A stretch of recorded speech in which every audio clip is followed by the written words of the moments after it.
July 31st, Nashville, Tennessee, as promised. Ric Flair will walk that aisle one more time.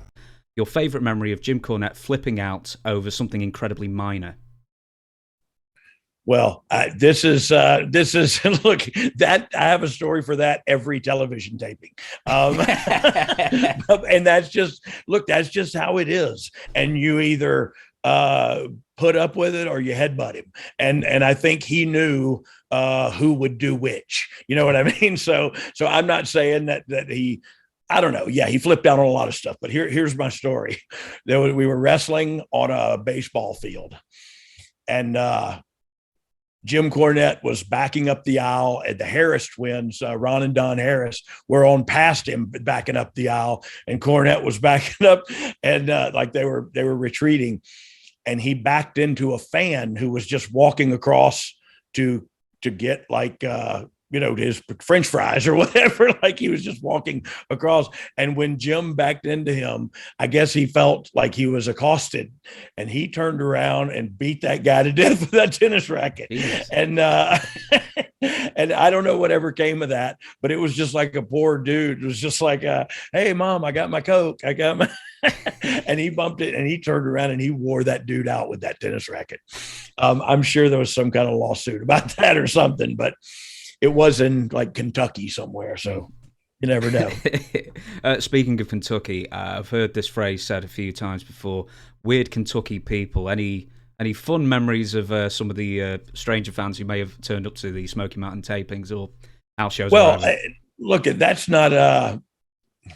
I don't know. Yeah, there's Southern people, and not just in Kentucky, in all the Southern states that are, look, what I consider myself white trash. We love wrestling, and not all of our teeth are there. And damn you if you don't like it. No, there's some, you go on the video of the Walmart people at 3 a.m.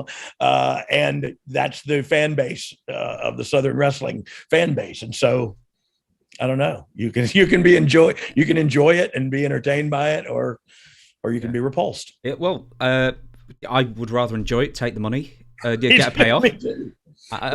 Speaking also of just memories of the territory in general and working the gimmick table and that kind of thing. So this was your first like real proper weekly sort of gig in wrestling, was it? Yeah, yes, it was.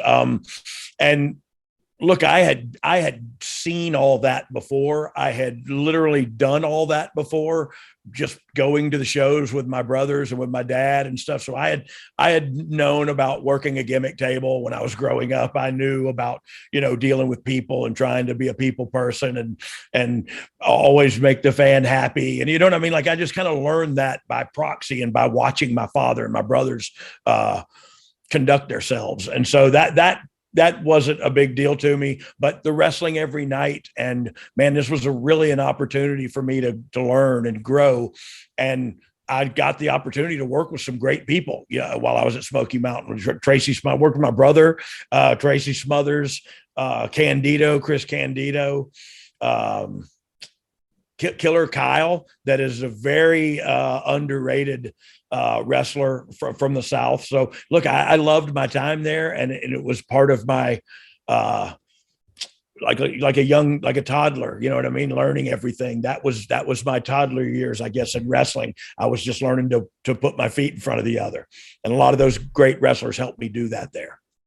Speaking of, I actually wrote some down that I could find that you definitely wrestled. Dixie Dynamite, Robbie Eagle, I mentioned Tracy Smothers. I always give a shout out to my man Bobby Blaze because he's just the nicest guy in the world. Dirty Bobby white Blaze, what a great guy! Yeah, really, what a great guy. And you mentioned Robbie Eagle. I'll give a quick story about Robbie Eagle. Robbie Eagle is his maestro. So Robbie, I was stationed in Jacksonville, North Carolina, and that's where Robbie and his family lived. So this was 30, Lord have mercy, I don't know how long, 30 plus years ago. And me and Robbie Eagle built a ring with his father in his front yard. And that's where I trained to wrestle, was with Robbie Eagle, just calling Flair steamboat spots and running them. You know what I mean? Like having no idea what we were doing on this horribly rough and stiff ring. But we just ran steamboat spots, tackle, drop down, leapfrog, reverse the hip. You know what I mean? And just bing, bang, boom. And I guess in retrospect, what it did was helped my timing a great deal. But I didn't learn anything about the psychology of wrestling until like a year ago. So